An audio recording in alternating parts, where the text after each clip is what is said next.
Hello everyone, once again welcome back. आज हम discuss करेंगे फंडामेंटल ऑफ मैनेजमेंट में प्लानिंग प्रोसेस। ठीक है, तो ये टॉपिक आज हम कवर अप करने वाले हैं। So let's start today topic. तो प्लानिंग प्रोसेस में यहाँ पे मैंने कुछ स्टेप लिखे हुए हैं जिन्हें वन बाय वन में एक्सप्लेन कर रहा हूँ। ठीक है, सो प्लानिंग प्रोसेस, तो यहाँ पे मैं दोबारा से लिख देता हूँ। प्लानिंग प्रोसेस सब्जेक्ट है फंडामेंटल ऑफ मैनेजमेंट, जो कि आपके कोर्स का पार्ट है। तो प्लानिंग प्रोसेस में जैसे कि हमने बात करी थी, प्लानिंग क्या है? Planning is future course of action, यानी कि फ्यूचर में आपको जो भी करना है उसके लिए आप प्रिपरेशन कर रहे हो, डिसीजन मेकिंग कर रहे हो। ठीक है, आप पहले से क्या क्या है उन पॉइंट्स को, उन एक्टिविटीज़ को कंसर्न कर रहे हो जो आपको फ्यूचर में करनी है। तो उस वहाँ पे हम क्या बात कर रहे हैं? प्लानिंग की बात कर रहे हैं। तो स्टूडेंट क्या होता है, जब भी हम प्लानिंग करते हैं तो उसका एक प्रोसेस होता है जो हमें क्या करना है, स्टेप बाय स्टेप कंटिन्यू करना है, तभी जाके हम फाइनली सक्सेसफुल अपने लिए कोई भी प्लानिंग कर सकते हैं। ठीक है, अगर कोई भी ऑर्गेनाइजेशन है तो वो ऑर्गेनाइजेशन, उसके क्या गोल हैं, फर्स्ट ऑफ ऑल तो उसको ये क्लियर होना चाहिए कि मेरे गोल्स क्या हैं और मेरे क्या ऑब्जेक्टिव्स हैं।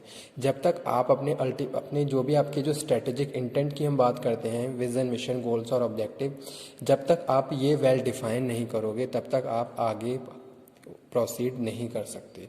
तो सबसे पहले आपको क्या करना है? अपने गोल्स को सेट करना है। ठीक है, अब आप उसके हिसाब से, जैसे कि कोई भी एक स्टूडेंट है तो वो, उसके लिए भी ये बहुत ज़्यादा इंपॉर्टेंट है कि वो अपने करियर में ये डिसाइड करे कि उसे फ्यूचर में क्या करना है, क्या बनना है उसे। ठीक है, तभी जाके वो क्या हो, सक्सेस को अचीव कर सकता है। इसी तरीके से हम बात कर रहे हैं किसमें? बिजनेस ऑर्गेनाइजेशन में। तो बिजनेस, जितने भी बिजनेसमैन होते हैं या जो एंटरप्रेन्योर्स होते हैं, वो क्या करते हैं? वो भी ये डिसाइड करते हैं भाई कि उन्हें अपने बिजनेस को कहाँ ले जाना है, यानी कि उनके क्या गोल हैं, क्या ऑब्जेक्टिव्स हैं। ठीक है, तो वो चीज़ आपको पहले क्लियर होनी चाहिए। तो यहाँ पे हम बात कर रहे हैं किसकी? प्लानिंग की। तो स्टेप बाय ये प्लानिंग का प्रोसेस है। पहला स्टेप है to establish objective and which are verifiable. ठीक है, तो सबसे पहले जैसे कि मैंने अभी आपको बताया कि भाई पहले हम अपनी ऑब्जेक्टिव सेट करेंगे। हमारा ऑब्जेक्टिव है क्या, हमें किस डायरेक्शन में मूव करना है, किस तरीके से मूव करना है, ये सारी चीज़ें आपको क्लियर होनी चाहिए। उसी के साथ साथ जब हम अपने ऑब्जेक्टिव सेट करते हैं और उसी के साथ साथ हम अपनी सिचुएशंस को भी एनालिसिस करते हैं कि भाई अगर कोई एग्जिस्टिंग ऑर्गेनाइजेशन है तो वो अपने आप, अपने जो एक तरीके से जो उसका जो एनवायरनमेंट है, इंटरनल और एक्सटर्नल एनवायरनमेंट, दोनों की एनालिसिस भी करते हैं। ठीक है भाई, मैं अपने लिए कुछ प्लानिंग कर रहा हूँ, अब उस मुझे आगे बढ़ना है। पहले मैं ये देखूंगा कि मैं अभी हूँ कहाँ पे। ठीक है, यानी कि मेरी प्रेजेंट सिचुएशन कहाँ है और कौन कौन से फैक्टर मुझे इन्फ्लुएंस कर रहे हैं। तो यहाँ पे हम बात कर रहे हैं इंटरनल फैक्टर्स की और एक्सटर्नल फैक्टर्स की, यानी कि किसी भी ऑर्गेनाइजेशन के लिए दोनों फैक्टर क्या है, उसको इन्फ्लुएंस करते हैं। इंटरनल कि भाई हम हैं कहाँ पे, ठीक है, और कौन कौन से फैक्टर हमें इन्फ्लुएंस करते हैं इंटरनली। जैसे किसी भी ऑर्गेनाइजेशन के इंटरनल पार्ट की यहाँ पे बात कर रहा हूँ कि मेरे पास कौन कौन से रिसोर्स अवेलेबल हैं, कितना मेरे पास फंड है, कितने टेक्निकली मैं स्ट्रांग हूँ। ठीक है, अगर मैं किसी एक बिजनेसमैन की बात करूँ तो वो इस तरीके से अपने आप को क्या कर रहा है, अपनी एनालिसिस कर रहा है कि भाई इंटरनली मेरे पास कौन कौन से स्ट्रांग फैक्टर्स हैं जिसको यूज़ करके मैं अपने बिजनेस को आगे ले जा सकता हूँ। इसी तरीके से एक्सटर्नल फैक्टर्स की बात करें, जो हम बात करें थे कि क्या आज के टाइम में क्या गवर्नमेंट पॉलिसी चल रही है। ठीक है, गवर्नमेंट के कौन कौन से रूल्स एंड रेगुलेशन है जिनके हिसाब से हम अपने बिजनेस को प्रोसीड कर सकते हैं। आज के टाइम में कंपटीशन क्या चल रहा है, सिमिलर आप जैसा प्रोडक्ट बहुत सारे प्रोड्यूसर प्रोड्यूस कर रहे हैं, तो कंपटीशन क्या है। तो ये सारे फैक्टर्स हम पहले यहाँ पे क्या कर लेंगे, एनालिसिस कर लेंगे। ठीक है, तो ये हमारा क्या कौन सा है, स्टेप 1। स्टेप 1 में हम इन सारे फैक्टर्स को क्या है, डिटरमाइन करेंगे। उसके बाद फिर नेक्स्ट स्टेप पे पहुंचते हैं जो कि है टू एस्टेब्लिश प्लानिंग प्रेमिसेस। तो अब आपने ये सारी, आपको अपने ऑब्जेक्टिव क्लियर हो गए और आपने अपनी इंटरनल एक्सटर्नल सिचुएशंस को भी एनालिसिस कर लिया। उसके बाद आप क्या करोगे, टू एस्टेब्लिश प्लानिंग प्रेमिसेस, यानी कि यहाँ पे हम बात कर रहे हैं प्लानिंग प्रेमिसेस की कि भी प्लानिंग मतलब कि एक जैसे एरिया, एक तरीके से एरिया मान लीजिए कि भाई कौन कौन से फैक्टर हैं जो हमारे प्लानिंग का पार्ट बनेंगे, ठीक है, जो आपके प्रेमिसेस में इन्वॉल्व होंगे। जैसे कि हम बात करते हैं मैन, मशीन, मटेरियल, मेथड, ये सारी चीज़ें यहाँ पे हम बात कर रहे हैं जो आपकी प्लानिंग को सक्सेसफुल करेंगे। तो वो यहाँ पे हम बात कर रहे हैं second step, to establish planning premises. एक आपने स्ट्रक्चर अपने माइंड में मेकअप कर लिया कि भाई इस तरीके से जो भी मेरे पास मटेरियल है, जो भी, जैसे सपोज रॉ मटेरियल की बात करें, प्रोडक्शन डिपार्टमेंट की प्लानिंग है, रॉ मटेरियल कितना आपके पास स्टोर रूम में आपके पास अवेलेबल है और किस हिसाब से आपको उनको अपने वेंडर जो भी सप्लायर है आपसे वहाँ से आपको मंगाना है। तो ये सारी चीज़ें हम प्रेमिसेस में यहाँ पे काउंट कर रहे हैं, ठीक है। तो इस तरीके से कि भाई जैसे कि यहाँ पे मैं एक एग्जांपल कोट कर रहा हूँ कि भाई मेरे पास जो भी रॉ मटेरियल है इतना मेरे पास स्टोर में अवेलेबल है और आने वाले टाइम में मुझे अगर मंगाना है तो कौन से वेंडर, कौन से सप्लायर, इस तरीके से ये सारी चीज़ें हमारे क्या है, प्लानिंग प्रेमिसेस का पार्ट होती हैं, ठीक है। अब यहाँ पे थर्ड स्टेप पे आ जाइए स्टूडेंट। थर्ड स्टेप क्या है, to determine alternative course of action, ठीक है। अब यहाँ पे आप क्या करोगे, आपके पास बहुत सारे ऑप्शन अवेलेबल हैं, वो यहाँ पे हम बात कर रहे हैं to determine alternative course of action, यानी कि आप ये डिटरमाइन कर रहे हो कि आपके पास ऑप्शन कौन कौन से हैं। जैसे कि यहाँ पे मैंने बात की कि आप भाई प्रोडक्शन के लिए हम प्लानिंग कर रहे हैं। अब प्रोडक्शन के लिए आप प्लानिंग कर रहे हो तो आपके पास कौन कौन से ऑप्शन अवेलेबल हैं, वो यहाँ पे हम बात कर रहे हैं to determine alternative course of action. तो इसी तरीके से क्या होता है, बिजनेस ऑर्गेनाइजेशन में होता है। तो जो भी बिजनेसमैन है या फिर जो टॉप मैनेजमेंट है वो क्या करता है, अपने वेरियस अल्टरनेटिव्स को क्या है यहाँ पे कंसीडर कर रहा है कि भाई मेरे ये ऑब्जेक्टिव है, मेरी ये करंट सिचुएशन है, उस हिसाब से मेरे पास कौन कौन से अल्टरनेटिव्स है। जैसे कि कोई भी ऑर्गेनाइजेशन या कोई भी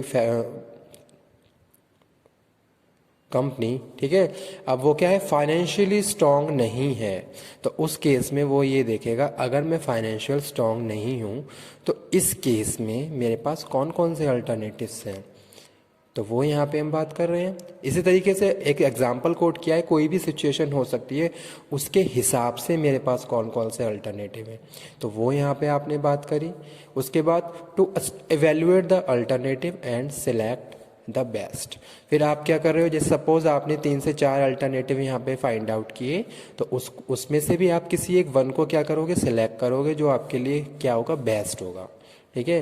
टू इवेल्युएट, जैसे कि आपके पास 4 अल्टरनेटिव निकल के आए, अब इन चारों में से भी आपके लिए कौन सा बेस्ट है, वो यहाँ पे हम फोर्थ स्टेप में कंसीडर कर रहे हैं, to evaluate the alternative and select the best, okay. उसके बाद फिर बात कर रहे हैं टू फॉर्मुलेट डेरिवेटिव प्लान्स। फिर आप जो भी एक बेस्ट है उसके हिसाब से क्या करोगे, प्लान को प्रोसीड करोगे, ठीक है।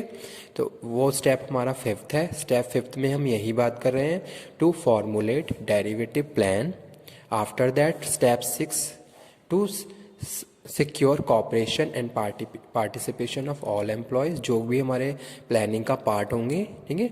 अगर हम कोई भी स्ट्रेटजी फॉर्मुलेट कर रहे हैं तो उसमें हम क्या कर रहे हैं, एम्प्लॉय के कॉपरेशन की भी बात कर रहे हैं, उनके पार्टिसिपेशन की भी बात कर रहे हैं, उन्हीं को इन्वॉल्व करके फाइनली हमारी जो भी प्लानिंग है उसको हम सक्सेसफुल करेंगे। तो वो यहाँ पे हम स्टेप 6 में बात कर रहे हैं, to secure cooperation and participation of all employee, जो कि हमारी प्लानिंग का ही पार्ट है, ठीक है भाई। जैसे कि मैंने बताया था कि division of work, right person और राइट जॉब, कौन किस टास्क को करेगा, ये भी आपकी प्लानिंग का ही पार्ट होता है। तो वही चीज़ यहाँ पे हम बात कर रहे हैं, to secure cooperation and participation of all employees, ठीक। उसके बाद स्टेप 7 पे आ जाइए। स्टेप 7 क्या है, to measure and control the progress through follow up, यानी कि जो भी आपकी एक्टिविटीज़ चल रही हैं उसमें आप क्या करोगे, फॉलोअप लेते हुए चलोगे, ताकि आप ये इंश्योर करके चलो कि हाँ आप राइट ट्रैक पे चल रहे हो। ऐसा नहीं है कि आपका प्लानिंग कुछ और थी और आप किसी दूसरे ट्रैक पे पहुंच गए, तो ये सारी चीज़ें कंट्रोल करने के लिए आप time to time follow up भी लेते रहोगे। जैसे कि क्या है, किसी भी ऑर्गेनाइजेशन ने कोई पॉलिसी इम्प्लीमेंट करी, अब उस पॉलिसी को जब इम्प्लीमेंट करा तो उसके साथ साथ इवैल्यूएशन भी चल रहा है कि हाँ जो पॉलिसी है उसी के हिसाब से काम हो रहा है या नहीं हो रहा है। ऐसा तो नहीं है कि पॉलिसी के बियॉन्ड जाके वर्कर्स अपने काम करना स्टार्ट कर रहे हैं या कुछ भी एक्टिविटी प्रोसीड कर रहे हैं, ठीक है, जो कि आपकी प्लानिंग का पार्ट है ही नहीं। अगर ऐसा कुछ हो रहा है तो उनको टाइम पे कंट्रोल करने के लिए हम क्या करते हैं, फॉलो अप लेते हुए चलते हैं। तो वो यहाँ पे हम बात कर रहे थे स्टूडेंट किसकी, प्लानिंग की। तो यही था प्लानिंग का प्रोसेस, ठीक है। एक सिंपल सा प्रोसेस है, कुछ भी आप करने जा रहे हो, आपके फ्यूचर में कुछ भी करना है तो उसके लिए आप प्लानिंग करते हो और उसका एक प्रोसेस होता है जो कि आज हमने यहाँ पे डिस्कस किया है। तो क्या है, पहले आपको अपने ऑब्जेक्टिव क्लियर होने चाहिए, ठीक है।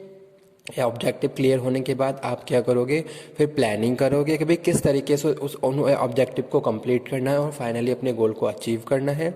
एक प्लानिंग प्रेमिसेस तैयार करोगे, ठीक है, जिसमें आपके पास बहुत सारी चीज़ें हैं कि भाई कौन कौन सा मटेरियल आपके पास है, और मैन 5M की यहाँ पे हम बात कर लेते हैं, मैन, मशीन, मटेरियल, मेथड, ये सारी चीज़ें, रूल्स एंड रेगुलेशन, आपकी ऑर्गेनाइजेशन के पॉलिसी, स्ट्रेटजी, वो सारी चीज़ें, ठीक है। To determine alternative course of action, फिर यहाँ पे आप अल्टरनेटिव फाइंड आउट कर रहे हो, इनके हिसाब से कौन कौन से अल्टरनेटिव है। ओके, पहली चीज़ ये, आपने अपने ऑब्जेक्टिव और अपनी जो प्लानिंग प्रोसेस है इसके हिसाब से अल्टरनेटिव को फाइंड आउट किया और उसमें से भी एक बेस्ट सेलेक्ट कर लिया, ठीक है, जो आपके हिसाब से क्या है, रीजनेबल कॉस्ट पे है और उसकी प्रोडक्टिविटी भी ज़्यादा है। तो इस हिसाब से हम क्या कर रहे हैं, जो हमारे लिए बेस्ट है उसको हम यहाँ पे क्या कर रहे हैं, सिलेक्ट कर रहे हैं। After that to formulate derivative plan, फिर क्या करोगे, उस प्लान को प्रोसीड करोगे। Cooperation and participation of employee भी आपके क्या है, प्लानिंग का पार्ट है। और उसके बाद जब सारी चीज़ें फाइनली प्रोसीड हो रही हैं तो उसको आप ये इवैल्यूएशन और कंट्रोलिंग भी आपकी प्लानिंग का ही पार्ट है, ठीक है। तो ये आज का टॉपिक हमारा था प्लानिंग प्रोसेस, जो हमने आज हम यहाँ पे कवर अप कर किया। Okay, thank you very much. आज का टॉपिक यहीं पे मैं फिनिश करता हूँ।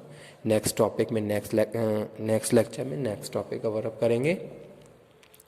और स्टूडेंट एक चीज़ और आपसे कह रहा हूँ, किसी भी टॉपिक में कोई अगर प्रॉब्लम है, किसी भी टॉपिक में कोई भी प्रॉब्लम है तो प्लीज़ आप मुझे कांटेक्ट कर लीजिए, ठीक है, ताकि टाइम पे आपकी क्वेरी सॉर्ट आउट होती हैं और साथ के साथ हम आगे भी बढ़ते रहें। Thank you very much.